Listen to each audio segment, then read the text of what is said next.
Hi guys, welcome back. Today we're going to discuss how you can improve pigeon pose, variations and modifications that you need to know to make it more accessible so that you can go deeper in the pose. So as we come into pigeon pose, I want to kind of talk first about what pigeon pose is supposed to be.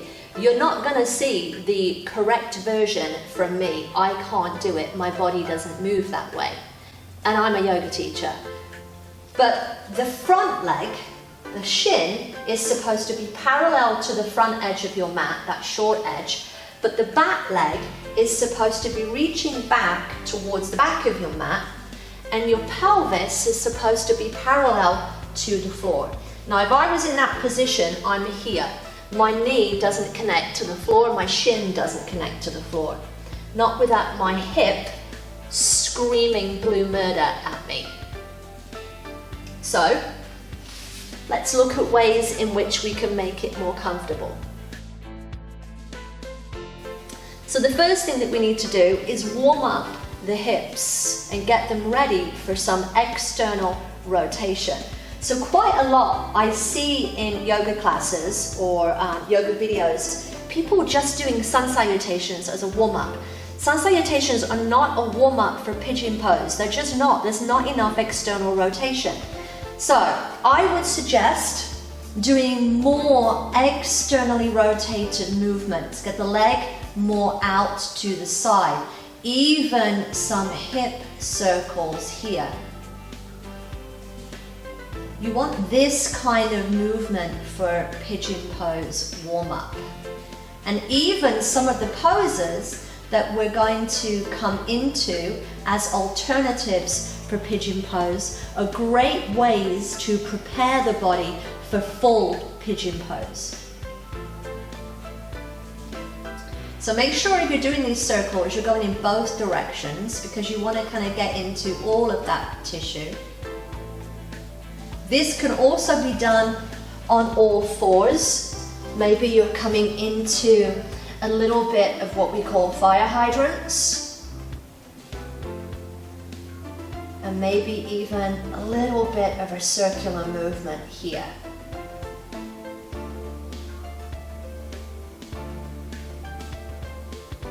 Other good movements would be warrior two, side angle, and maybe even some tennis ball massaging into the glute. So that would be tip number one, is to make sure that you are warmed up sufficiently and specifically for external rotation of the hip. All right, so tip number two is that it could just be that you've got tight inner thighs. Maybe there's some tenderness or tightness that you have in the inner thigh. You could use a ball, kind of relieving some of the tension on that inner thigh.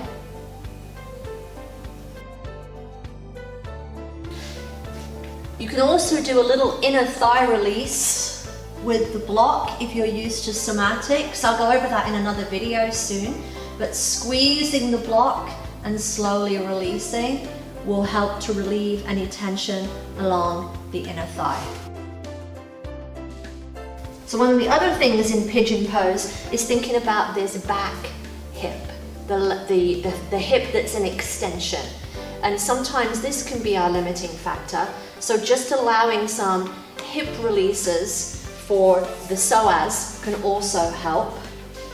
And again, it's a video for another day, but making sure that you're arching the back, draw the knee in, pull in, and then slowly release.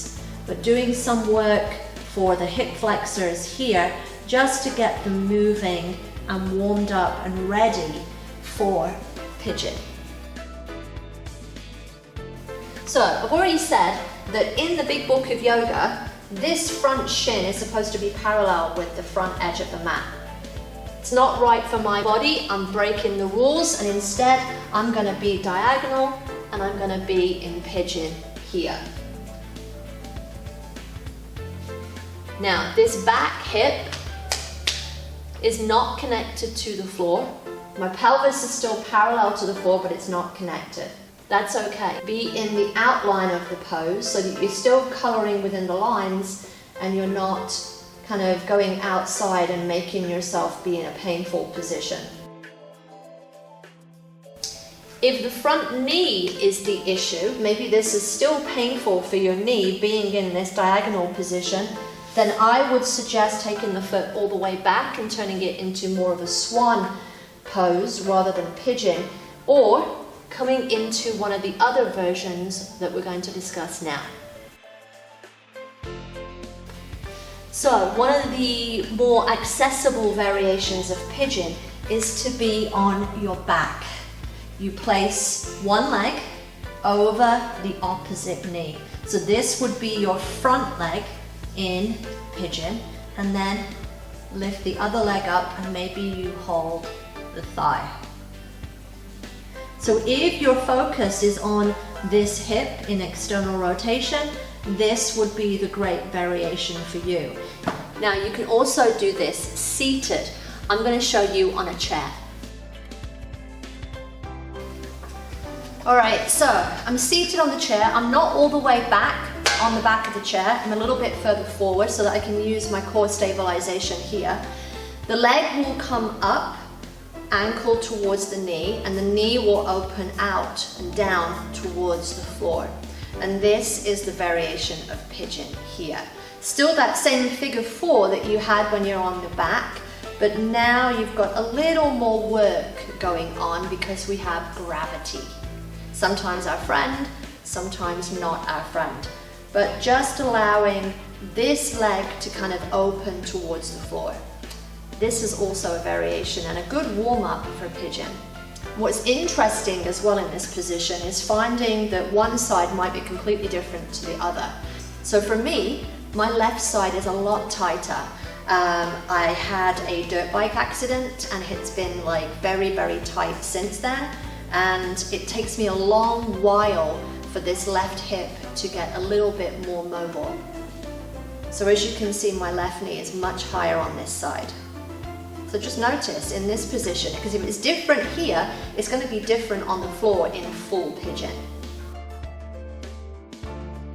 Alright, more variations then could just be that you need more support. So when you bring that foot through and you walk it to the opposite side and you find it on that diagonal, you send that leg back behind you. If you find that you collapse into that front leg hip, lift it back up, and maybe you just need to support with a block or a rolled up blanket or something underneath that hip. Please, please, please don't be afraid of using the props to support your body. They're there to make the poses more accessible and more comfortable. You're not going to make any progress if you're holding on to tension. Alright, finally, there's my favorite variation of pigeon. And for that, you need a bolster. So if you don't have a bolster, you could use perhaps just a few cushions. You could use more than one block. Maybe you stack your blocks so that you have them propped up, but you need a little more lift away from the floor. So this is where it gets a little bit tricky. Although this is my favorite variation, it is a little bit of a struggle to get into for some people. So you're going to straddle your bolster, one leg forward, one leg back. The front foot walks along to the opposite side, and then you find yourself in pigeon. And as I said earlier, for me, the issue was that to get this shin parallel to the front edge of the mat, I needed my hips to be higher because this knee wanted to lift. And I could even take a block or something and support that leg now because I can get the full expression of external rotation in this hip. So using the bolster for me is the only way that I can come into pigeon and be comfortable and not have my monkey mind going constantly.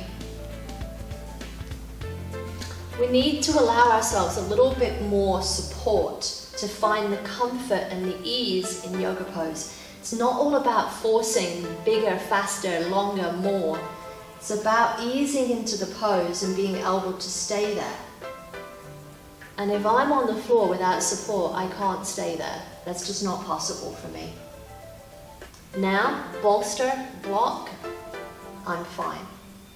All right, I hope that helped. I hope you found some variation of expressing pigeon without feeling pain. Remember, more is not always better. All right, I hope that helped. I hope you found this useful. If you did, give me a thumbs up. Leave me a comment down below. Let me know what you thought of the video. If you're not subscribed, make sure you subscribe and click the notification bell so that you get alerts when I upload a new video. And I will see you next time. Bye! And I will see you next...